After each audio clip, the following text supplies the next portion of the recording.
Hi, welcome to Sherin's kitchen. இன்றைக்கி நம்ம கிச்சனில் ஒரு சூப்பரான ஒரு டேஸ்டியான ஒரு ஸ்நாக் ரெசிபி தான் பண்ண போகிறோம். அதே சமயம் ரொம்ப ஹெல்த்தியான ஒரு ஸ்நாக்கும் கூட.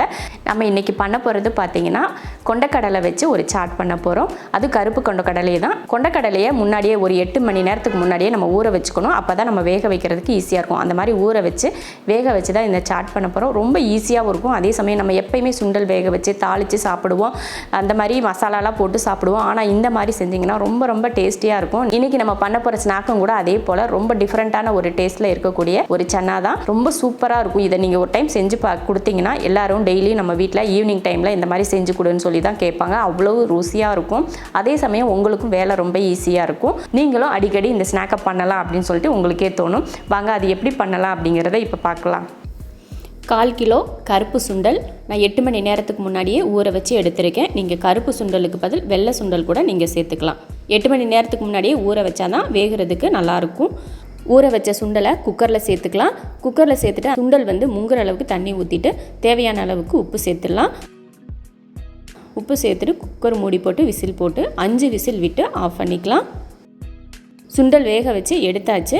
ரொம்ப குழைய விடாமல் இந்த அளவுக்கு வேக வச்சு எடுத்துக்கணும். சுண்டல் நல்லா வெந்துருச்சு. இப்போ தண்ணியை வடித்து எடுத்துக்கலாம். தண்ணியை வடித்து எடுத்தாச்சு. அடுத்து ஸ்டவ் ஆன் பண்ணி ஒரு பேன் வச்சுக்கிறேன். அதில் ஒரு 2 ஸ்பூன் அளவுக்கு எண்ணெய் ஊற்றிக்கலாம். எண்ணெய் ஊற்றின உடனே காயறதுக்கு முன்னாடியே அதில் 1/2 ஸ்பூன் மல்லித்தூள், 1/4 ஸ்பூன் சீரகத்தூள், 1/4 ஸ்பூன் சாட் மசாலா, 1/2 ஸ்பூன் மிளகாத்தூள். இப்போ இதை கலந்துவிடணும். அடுப்பை சிம்மில் வச்சுட்டு இந்த மசாலாவை 1 நிமிஷத்துக்கு நல்லா வதக்கி விட்டுக்கலாம். ஏன்னா அந்த மசாலாவோட பச்சை வடை போகணும் இல்லையா, அதுக்காக தான். அடுத்து இப்போ நம்ம வேக வச்சுருக்கோம் இல்லையா சுண்டல், அதையே இந்த மசாலா கூட சேர்த்து அதையும் 1 நிமிஷம் அந்த மசாலா கூட பெரட்டி விட்டுட்டு அடுப்பை ஆஃப் பண்ணிடலாம். ஆஃப் பண்ணிவிட்டு இதை ஒரு பவுலுக்கு மாற்றிடலாம். பவுலுக்கு மாற்றினதுக்கு அப்புறமா நம்ம கையில் ஒரு கையளவுக்கு வெள்ளரிக்காயை சின்ன துண்டாக வெட்டி எடுத்திருக்கேன். அதையும் சேர்த்துக்கலாம். அதே மாதிரி ஒரு கையளவுக்கு தக்காளி, அதையும் சின்னதாக கட் பண்ணியிருக்கேன். அடுத்து ஒரு கைப்பிடி அளவுக்கு பெரிய வெங்காயம், அதுவும் குட்டியாக கட் பண்ணியிருக்கேன்.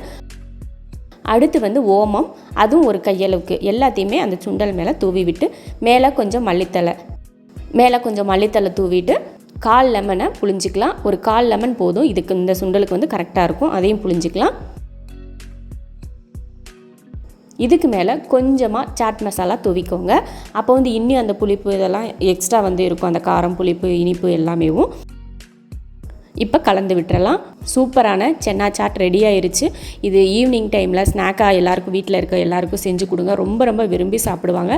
ரொம்ப ஹெல்த்தியான ஒரு ஸ்நாக்கும் கூட. கண்டிப்பாக இதை நீங்கள் ஸ்நாக்காகவும் சாப்பிட்லாம், இல்லைன்னா ஏதாவது ரைஸ் பண்ணிவிட்டு சைடிஷாகவும் சாப்பிட்லாம். அந்த மாதிரியான ஒரு ரெசிபி இது. சூப்பராக இருக்கும். செஞ்சு சாப்பிட்டு பாருங்கள்.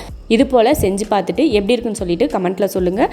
பிடிச்சிருந்தா லைக் பண்ணிவிட்டு ஷேர் பண்ணிவிட்டு நம்ம செரின்ஸ் கிச்சன் சேனலை சப்ஸ்கிரைப் பண்ணி பக்கத்தில் இருக்க பெல் ஐக்கானை கிளிக் பண்ணி வச்சுக்கோங்க.